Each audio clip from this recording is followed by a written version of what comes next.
बहुत समय पहले की बात है। हिमालय की गोद में बसा था एक समृद्ध राज्य, सिंहगढ़। सिंहगढ़ अपने नाम की तरह ही विशाल था। जिनके राजा का नाम था वीरेंद्र सिंह। वह राजा वीरेंद्र सिंह बहुत ही न्यायप्रिय राजा थे। प्रजा में सुख समृद्धि खुशहाली थी। प्रजा अपने राजा से बहुत प्यार करती थी। राजा भी अपनी प्रजा को अपनी संतान के समान समझते थे। प्रजा में धन धान्य संपन्न किसी चीज की कमी नहीं थी। लेकिन पड़ोस में ही एक राजा था जो राजा वीरेंद्र सिंह से नफरत करता था, क्योंकि राजा की रियासत जितनी बड़ी थी, वहां पर पानी, नदी, कुएं, धन धान्य किसी चीज की कमी नहीं थी। तो दूसरी तरफ दूसरा राजा, जिसकी रियासत में नदी, कुओं की कमी थी, जिस वजह से आए दिन सूखे की समस्या आ जाती, अकाल पड़ जाता। बार बार उसे राजा वीरेंद्र सिंह के पास आकर उनसे मदद मांगनी पड़ती। राजा वीरेंद्र सिंह भी ये बात जानते थे कि उनके पड़ोस के सभी राजा उनसे जलन करते हैं, लेकिन वे बहुत ही धार्मिक स्वभाव के थे। राजा वीरेंद्र सिंह की 6 वर्ष की एक बेटी थी। उनका कोई बेटा नहीं था। वो अपनी पत्नी और अपनी 6 साल की बेटी राजकुमारी से बहुत प्रेम करते थे। राजा वीरेंद्र सिंह और उनकी 6 साल की राजकुमारी काव्या रोज माँ दुर्गा के मंदिर जाते। सुबह शाम उनकी बड़ी भक्ति भाव के साथ पूजा करते। राज्य में माँ दुर्गा की भंडारा करवाते। लेकिन एक वक्त ऐसा आया, जैसे जैसे राजकुमारी बड़ी हुई, माँ के प्रति उनकी भक्ति सुदृढ़ होती चली गई। दूसरी तरफ दुश्मन राजाओं ने आपस में मिलकर ये फैसला लिया कि क्यों ना हम सब मिलकर इस राजा के राज्य पर हमला कर दे, क्योंकि राजा वीरेंद्र सिंह सबसे ज़्यादा धनवान, सबसे ज़्यादा शक्तिशाली राजा थे। दुश्मन राजा भैरव सिंह ने सामने से लड़ने का नहीं, बल्कि पीठ पीछे वार करने का चाल चला। राजा भैरव सिंह ने राजा वीरेंद्र सिंह को हराने के लिए अपने राज्य के एक मशहूर अघोरी तांत्रिक, जो मैली शक्तियों का स्वामी था, जिसके पास कई प्रकार की बुरी शक्तियां थी, वह बहुत मशहूर था।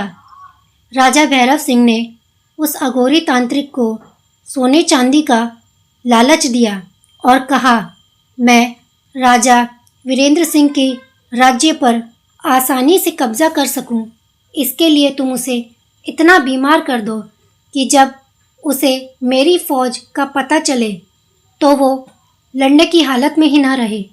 अपने राजा का आदेश मिलते ही तांत्रिक अघोरी ने कई मैली शक्तियों का आवाहन किया और उन्हें आदेश दिया कि सबसे शक्तिशाली राजा को इतना बीमार करो, उसके शरीर, मन, बुद्धि, विचारों पर कब्जा कर लो, उसे इस हालत तक पहुंचा दो कि वो अपने पैरों पे खड़ा ना हो सके। मैली शक्तियां तीव्रता से राजा पर शरीर में प्रवेश करती हैं। वह धीरे धीरे बीमार पड़ने लगते हैं और एक वक्त ऐसा आता है जब राजा बिस्तर पकड़ लेते हैं। राजा के कई वैद्य, हकीम, सबने उनकी जांच करी, लेकिन कोई समझ नहीं पाया कि उनके पराक्रमी राजा को हुआ क्या है। राजकुमारी को जब ये संदेश मिला कि उनके पिता बहुत बीमार हैं, तो उन्होंने राज्य के पुजारी से इस समस्या का निदान मांगा। तब राज्य के पुजारी के बगल में खड़े एक सिपाही ने राजकुमारी को बताया कि हमारे गुप्तचरों ने बताया है कि आस पड़ोस के सभी राजा मिलकर अपनी फौज के साथ हमारे राज्य की तरफ बढ़ रहे हैं। पुजारी और राजकुमारी दोनों ही परेशान थे। अब राजकुमारी समझ चुकी थी कि आस पड़ोस के राजा हम पर हमारी कमजोरी का मौका मिलते ही हमला करेंगे। पुजारी राजकुमारी से कहता है, आप माँ दुर्गा की अनन्य भक्त हैं। माँ दुर्गा की कृपा आप पर बरसती है। आप माँ दुर्गा से ही प्रार्थना करें, क्योंकि अब देवी माँ ही हमारी रक्षा कर सकती है। पुजारी की बात सुनकर राजकुमारी तेजी से महल के मंदिर में जाती है और नवरात्रि के पूरे 9 दिन का अनुष्ठान करती है। माता रानी से विनती करती है कि मेरे परिवार की, मेरे पिता और मेरे राज्य की रक्षा करें। रात को जब राजकुमारी सो रही थी, तभी कमरे में एक तीव्र प्रकाश हुआ। माँ दुर्गा उनके स्वप्न में आई।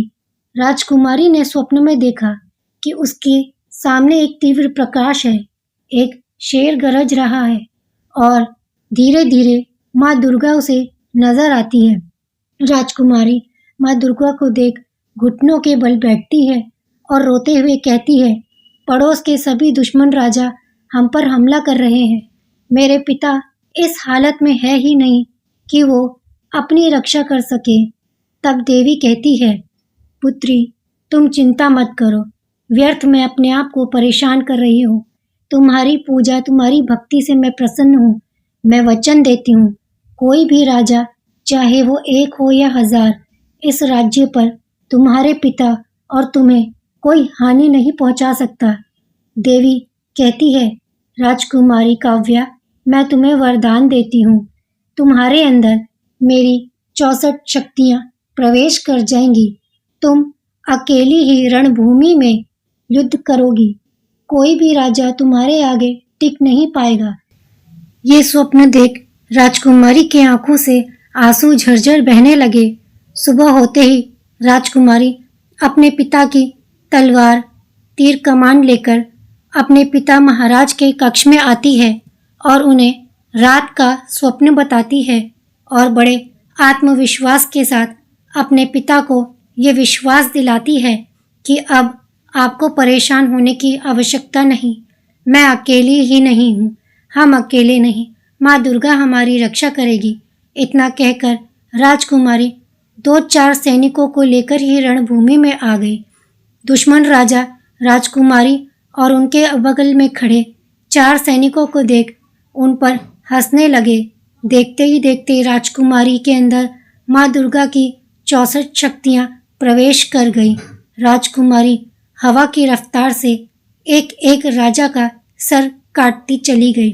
बचे कुचे राजा राजकुमारी की ऐसी शक्ति देख डर के मारे भाग गए।